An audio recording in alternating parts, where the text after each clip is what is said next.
Hello, nos volvemos a encontrar en esta segunda clase de la unidad número 1 de estructuras comparadas.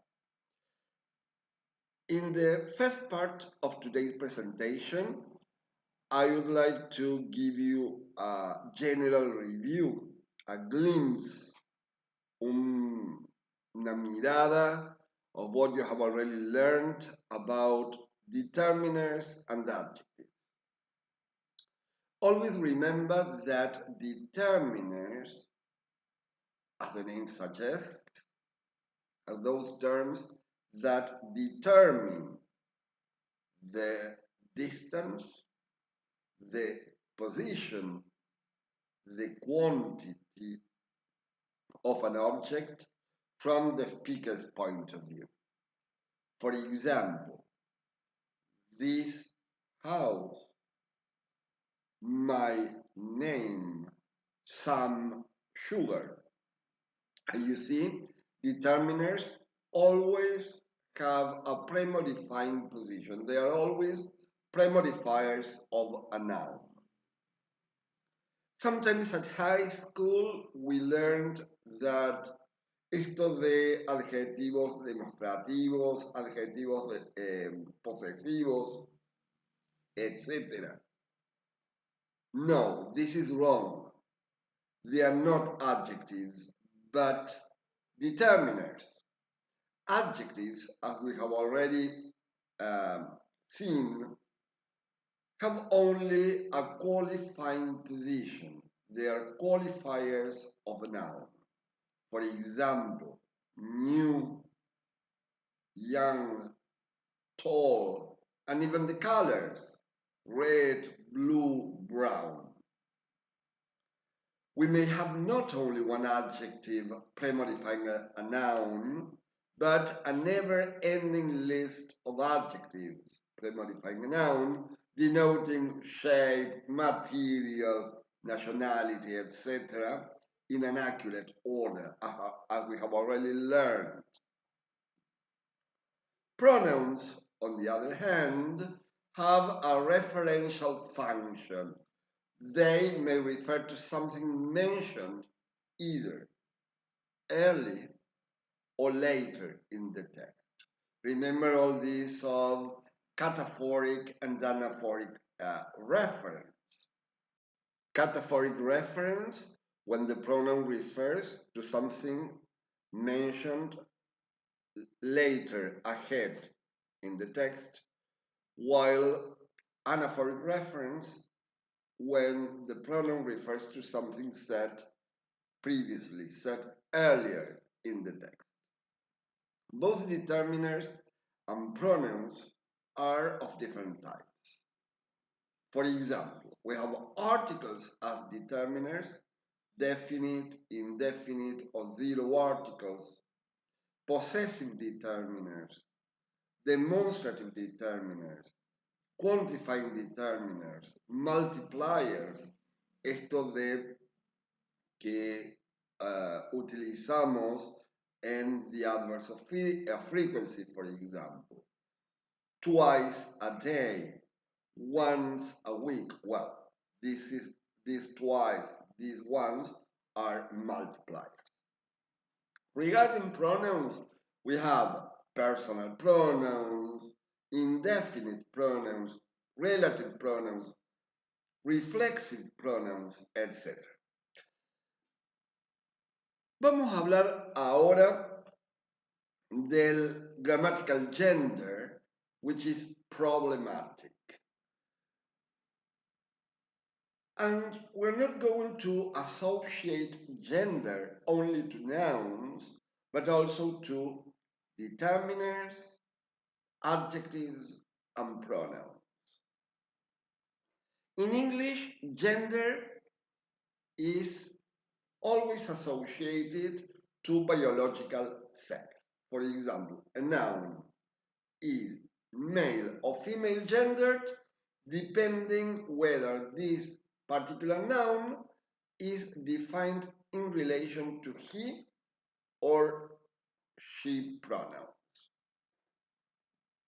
En Spanish siempre nos dijeron que all nouns ending in O are male gendered. For instance, el libro, el ropero. And on the other hand, all those nouns ending in A are female gendered. For example, la casa, la mesa. But what about el sofá? It is a male gendered noun ending in A. Or what about la mano? It is a female gendered noun ending in O. Or these other examples. Calle, which is a female gendered noun ending in E, or el árbol, a male gendered noun ending in L. So, as you can see in Spanish, gender is not provided in relation to biological sex, as we have already seen in English language. But, contrary to English and Spanish, gender is given arbitrarily through dictionaries. For example, try. But what kinds of gender do we have in English and in Spanish? So let's go to the board, vamos al pizarrón, and we shall see a classification of genders in both languages. Well, here we are. I have already drawn this chart where in the first column I'm going to place all kinds of gender we have in English. And in the second column, all kinds of gender we have in Spanish.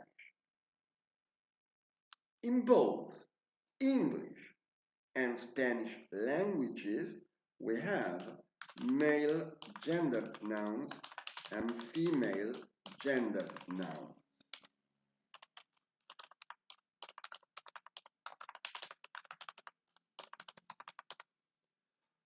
Think, for example, in English of lion, lioness,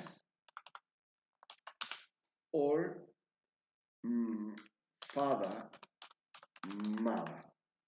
In Spanish, león, leona, papá, mamá, o bien padre, madre. Okay.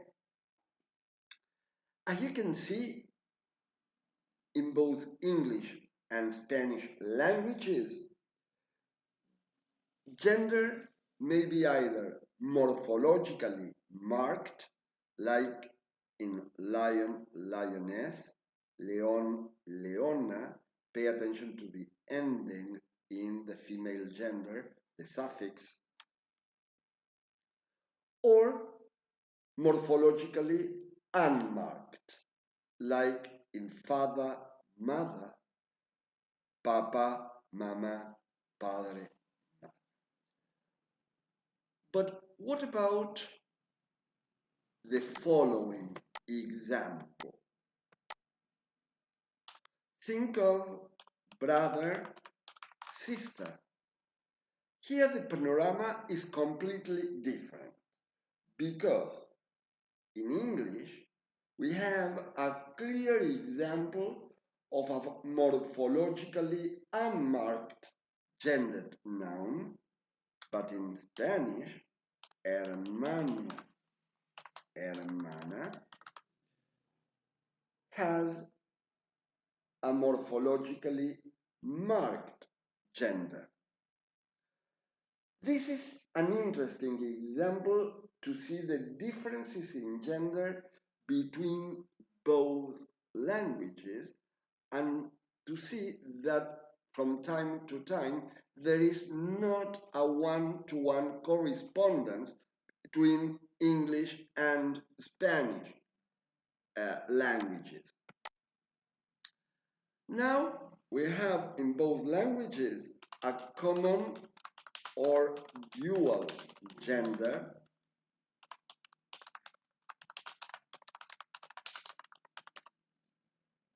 What are common or dual gendered nouns? They are those nouns having both genders at the same time. That's why some grammarians also call it dual gender. For example, in English, the dentist, the teacher, the dolphin.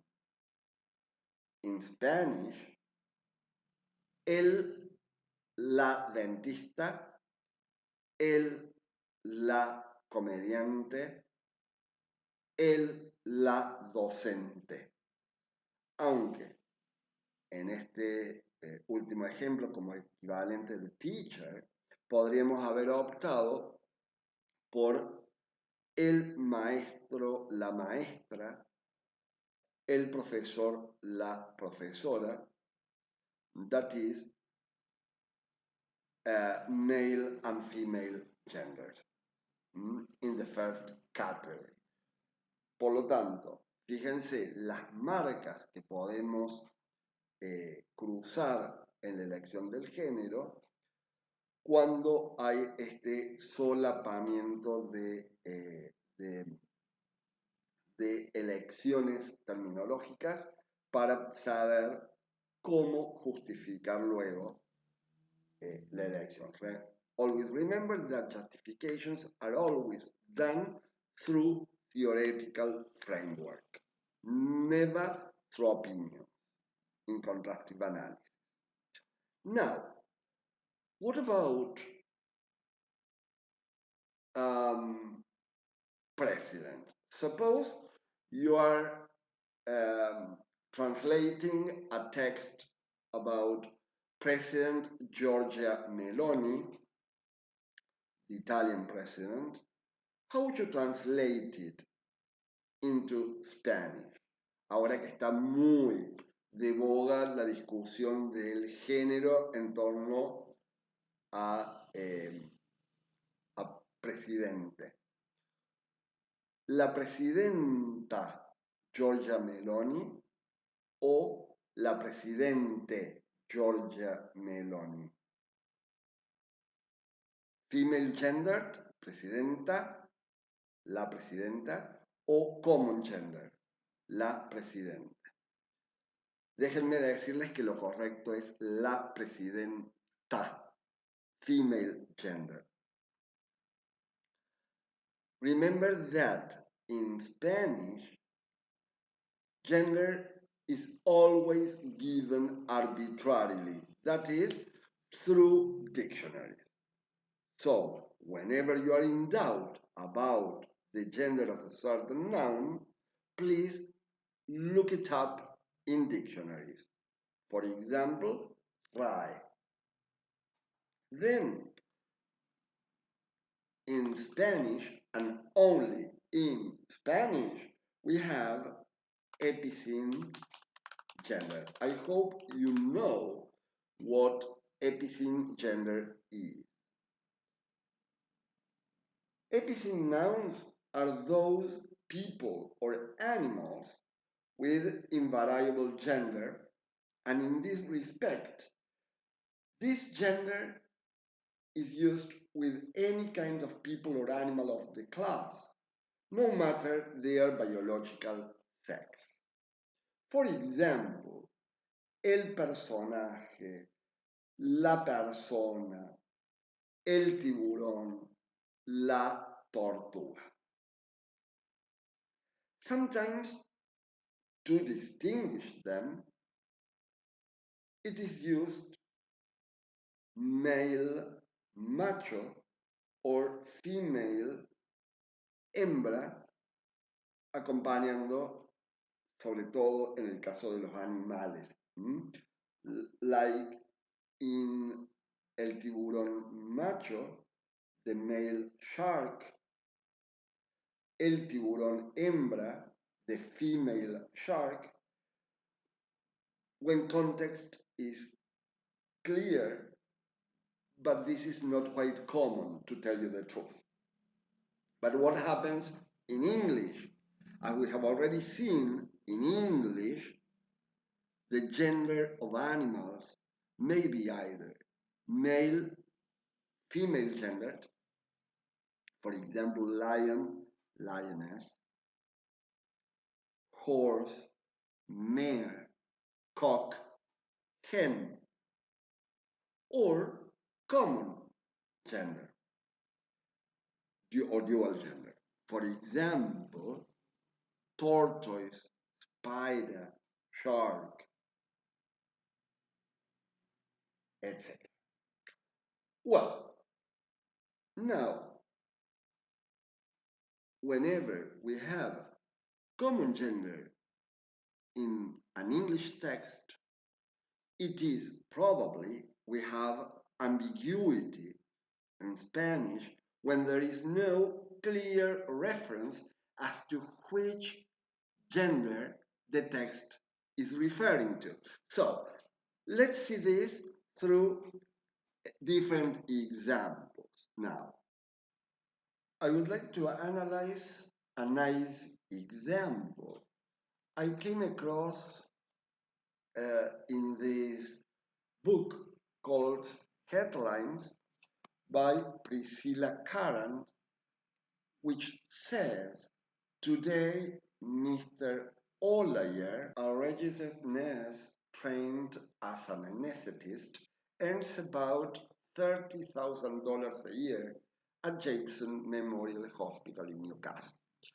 Well, let's go to the board, vamos al pizarrón nuevamente, and let's see how to do a contrastive analysis from gender point of view. De todo el texto que acabo de leerles, me voy a quedar simplemente con la primera parte, porque me interesa analizar el gender de estos two nouns, de estos dos sustantivos. En primer lugar, tenemos nurse, which I shall mark with number 1, and then an anesthetist, which I shall highlight and mark with number 2. Here I've provided an approximate translation. Always remember to translate from English to Spanish as close as possible to the original text, so that you can place them, both texts, side by side in a chart, and your contrastive analysis looks better, clear, and easier to be understood. As we marked the nouns to be analyzed in the source text, we shall do the same in the target text. So we shall mark enfermero on the one hand with number 1 and anestesista on the other with number 2. After that, we draw a chart. Remember to place the source text in the first column, that is el texto fuente, and the target text, el texto meta, in the second. The first noun we are interested in this analysis is a registered nurse. What kind of gender does this noun have? Common or dual gender. But in Spanish, we have two options. enfermero on the one hand, enfermera on the other. So, on the one hand, we have a male gendered noun, and on the other, a female gendered noun. When we have two different possibilities in our translation, we have to see whether there is ambiguity in the text. And let's see what happens here. Today, Mr. Olayer, a registered nurse, trained as an anesthetist, etc., etc. Of course, we shall not have any kind of ambiguity in our translation. This symbol means ambiguity, no ambiguity, or you can use this symbol en insertar. Símbolo, yo ya lo tengo buscado. Aquí vamos a usar este, aquí estamos. Esto significa no ambiguity at all. And why? Because in the source text, there is a clear reference to a proper name, Mr. Olayer. That's why we are going to use enfermero, the male gender noun, in our translation. So, choice, enfermero. And always remember to justify your choice. Justification, there is a clear reference, to a proper name in the original text. Mr. Olayer. Okay. And what about the second noun? An anesthetist.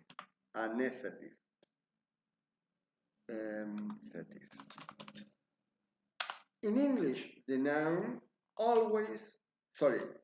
in English, this noun also has common gender or dual gender.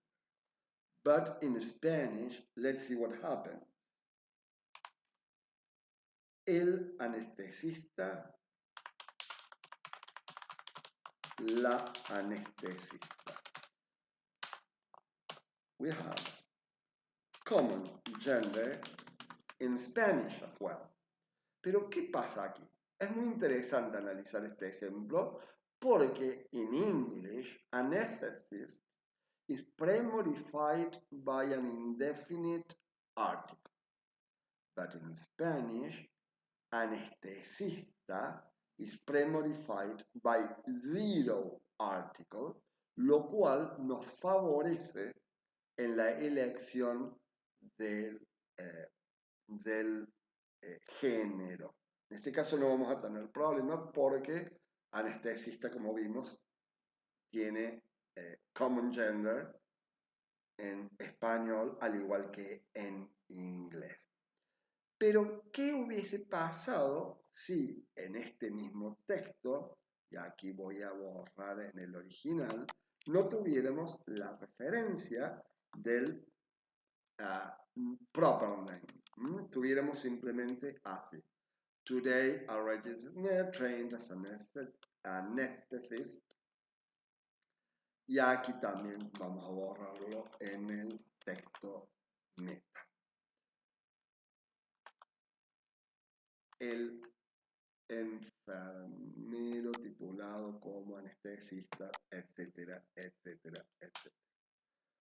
O un enfermero dependiendo del contexto de traducción. Bueno, en inglés voy a borrar aquí.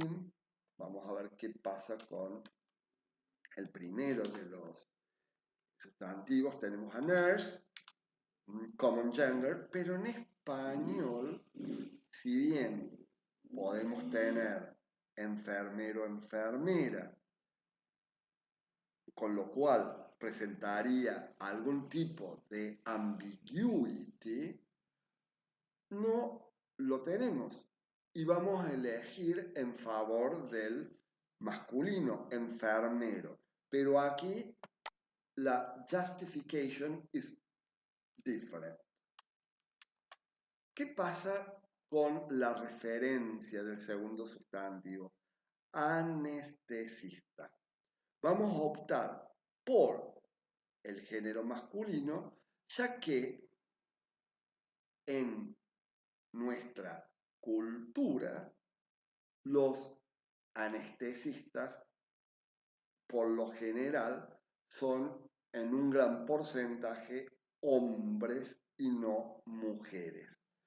Por eso que vamos a optar por enfermero, el género masculino y no el género femenino. Entonces, ¿cuál es la decisión para justificar la elección del género? Aquí, socio-cultural choice, socio-cultural point of view.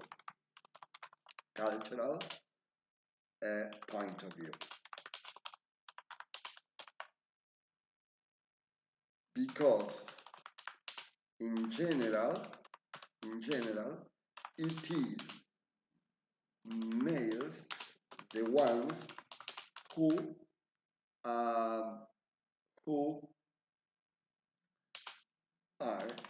anesthetists. ¿Ok? Bueno. Ahora les voy a brindar un ejemplo totalmente diferente. Voy a borrar aquí para que vean otro caso de justificación que se les puede presentar. Voy a borrar este ejemplo que tengo aquí.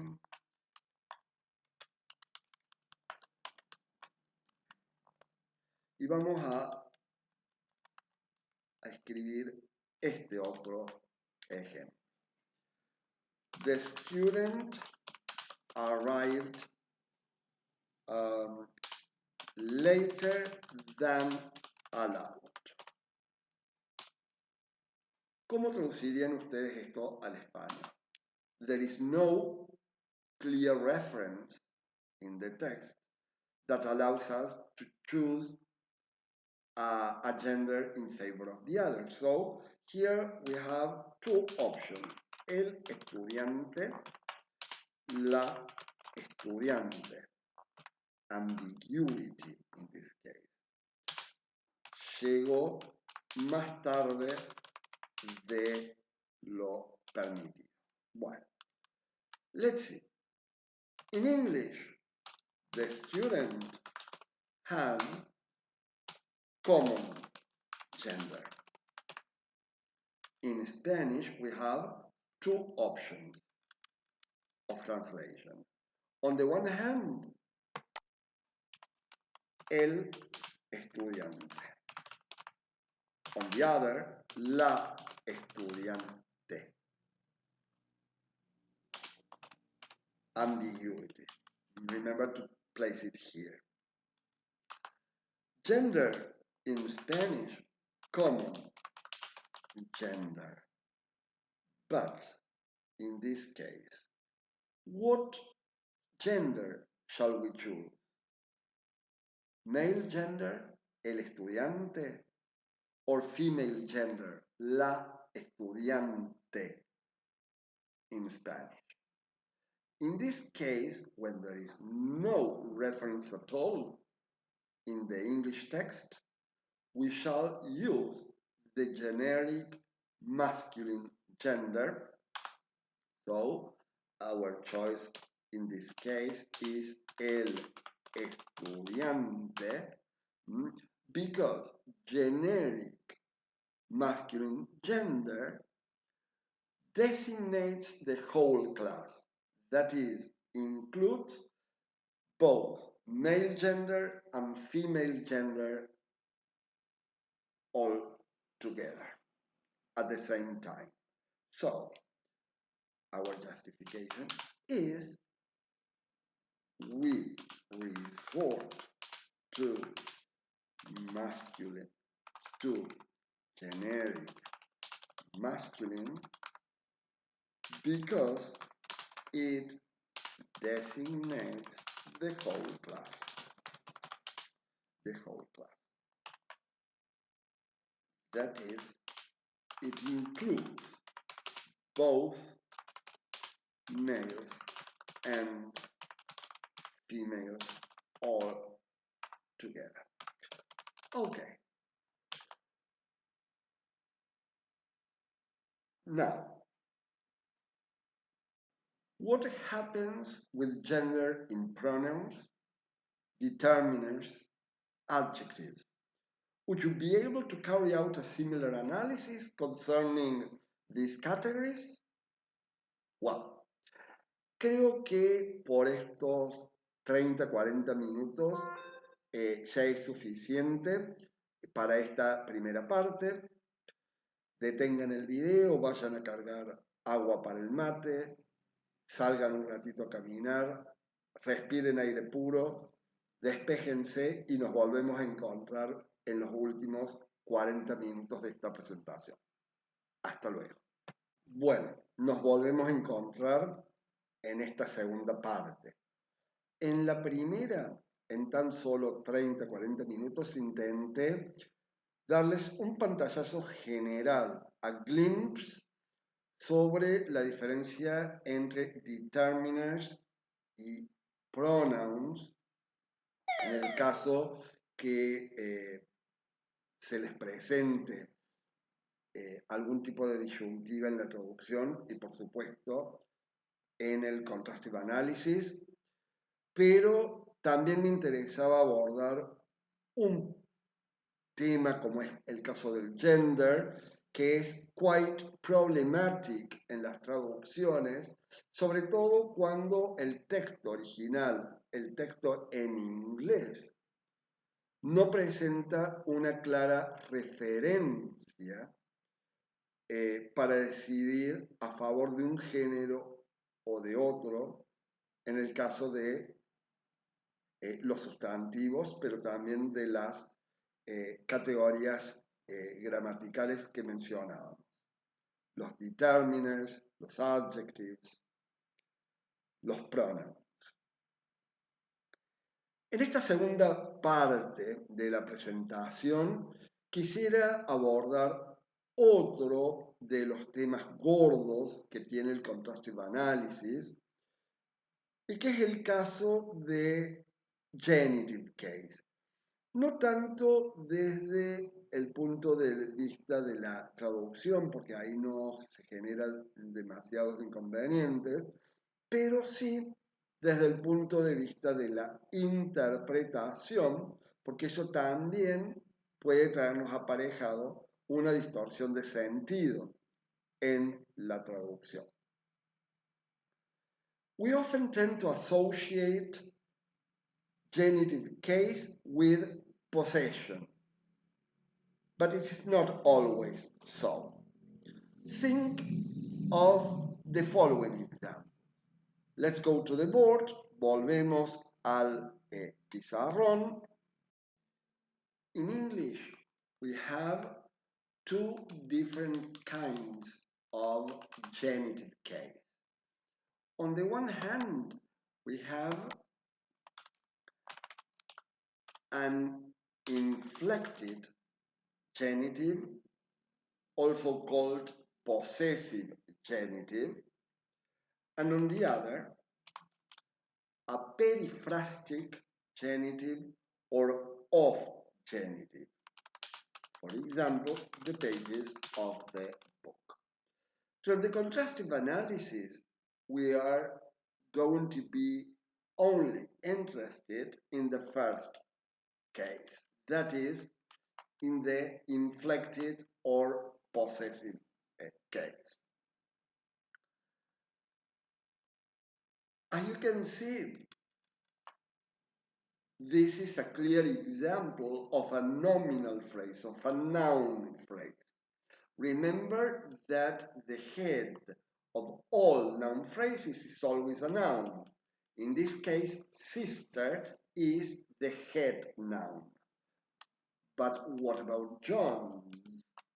This is called genitive noun. In this example, the interpretation might be that John has a sister. That's why the semantic genitive, the semantic meaning of the inflected genitive in this case will be possession, possessive case. But what about John's death or John's intelligence? Here we may interpret it as John has death or John has intelligence, or as John is dead or John is intelligent. So when this happens, we have to bear in mind the semantic meaning genitives may trigger not only to interpret sentences well, but also to translate them accurately. Because if not, we shall be in trouble. In English, there are 12 different meanings that genitives may trigger. We have a possessive genitive, as we have already seen, like, for example, in John's sweater, meaning that John has got a sweater. John is the owner of the sweater. Then we have some fixed collocations in which genitives may take part, for example, in Saint Valentine's Day, or in some diseases like in Parkinson's disease. Genitives may also denote time and measure, like in yesterday's news or in 2 days' work. Remember that when the genitive noun is a regular plural noun ending in S, we only need the apóstrofe. Ok, luego tenemos un nominalized genitive. And before going to the explanation, I would like you to tell me how to interpret and translate the following phrase: the artist's painting. Well, some of you may say that the artist has got a painting, that the artist is the owner of the painting, possessive. Others may interpret this phrase as the artist sold a painting, that the artist collects paintings, that the artist painted a painting. And you see, here we have ambiguity. We have ambiguous interpretation. So be careful of that when translating, because you will have to disambiguate the information.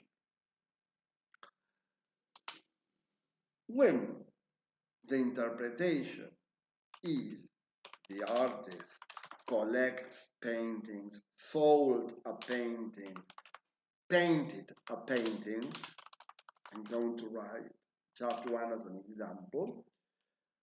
the genitive noun is interpreted as the doer of the action. And in this case, we have a subject genitive. Why? Because the doer of the action plays the role of subject in the expanded information. What happens with this example? The old man's arrest. How to interpret this? Well, we may say that the old man was arrested, or that someone, for example, the police, arrested the old man.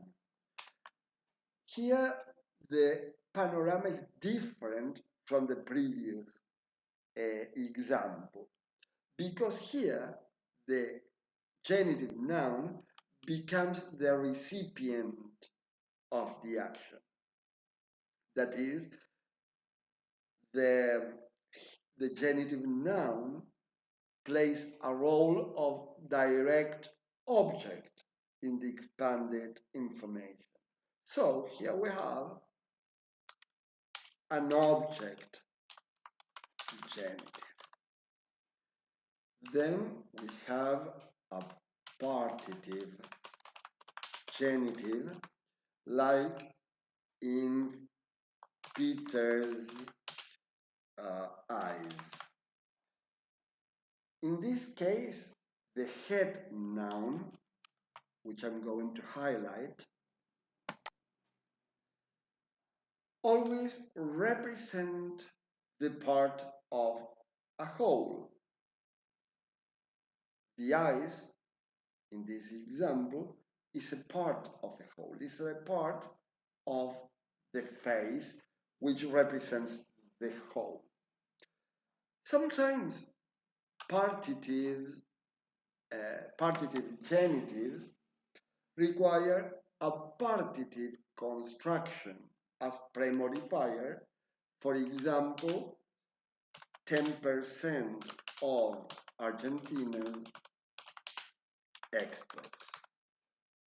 10% is the partitive construction. Después tenemos un attributive genitive. As the name indicates, attributive has to do with qualifying functions, with adjectives, like in Peter's curiosity. As you can see, the head noun derives from adjectives, curious. Therefore, it can be interpreted as if the head noun is qualifying the genitive noun. And in this respect, we can say that Peter is curious, or Peter is a curious man. Esto es importante tener en cuenta en la traducción, porque ya no vamos a poder traducirlo como la curiosidad de Peter, sino que se va a traducir como que Peter es curioso, que Peter es una persona curiosa. Luego tenemos un descriptive genitive. How to interpret these two noun phrases? Women's clothes on the one hand, and children's video games on the other. Well, some of you may say that women have got some clothes, possessive case, that women are the owners of those clothes, or that the clothes belong to the women, and interpretations like that. Others may say that women bought some clothes or sold some clothes, nominalized subject, genitive, or others may say that these are clothes worn only by women. Fíjense cómo la ambigüedad puede surgir cuando no hay un claro contexto para poder interpretar lo que se quiere decir.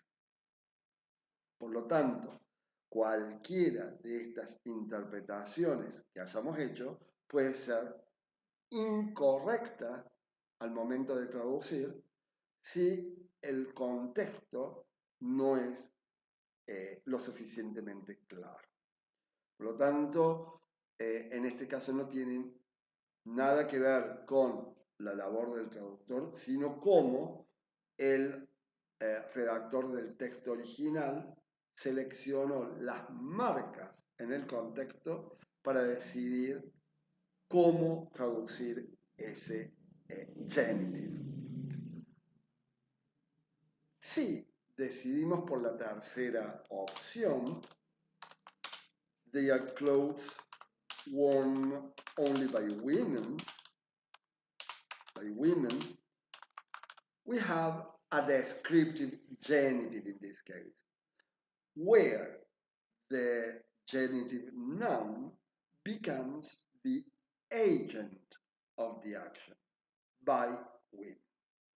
The same will happen with example number 2. How would you interpret children's video games? Here we can say that the children have got some video games. Possession, possessive genitive. The children are the owners of the video games. We also can say that children love playing video games. Nominalized subject genitive. Or that they are video games played by children, not by adults, by children. So, video games played by children. Descriptive genitive. Then we have a redundant or double genitive.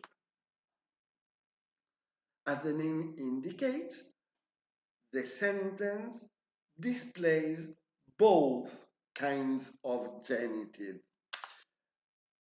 like in he is a student of Mr. Anderson.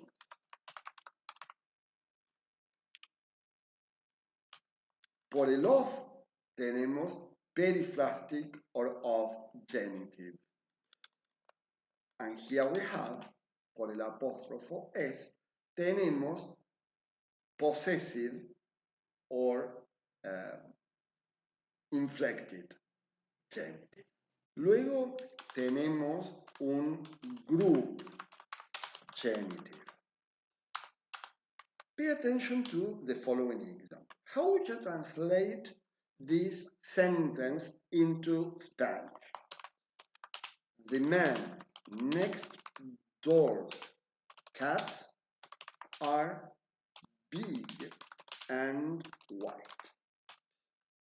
Bueno, ustedes me van a decir, seguramente aquí, los gatos de mi vecino, que reemplazaría todo eso de man next door, son grandes y blancos.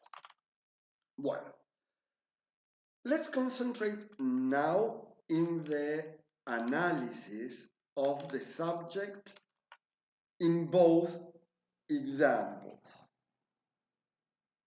Which is the head of the noun phrase as subject in both examples?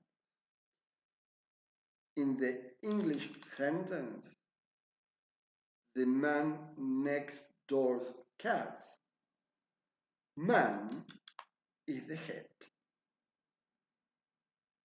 Whereas in Spanish, the panorama is different, because here in Los gatos de mi vecino, the head is gatos. So, generally, group genitives refer to a noun phrase in English whose head noun is not the main head of the phrase. Remember that the head noun is cats of this group genitive, but the head of the noun phrase as subject is man. Then we have an appositive genitive. Easy, when the genitive is expressed between commas and explains something about the noun it modifies. Y después nos quedan dos chiquititos. Uno es el independent genitive, when genitive phrase involves an ellipsis.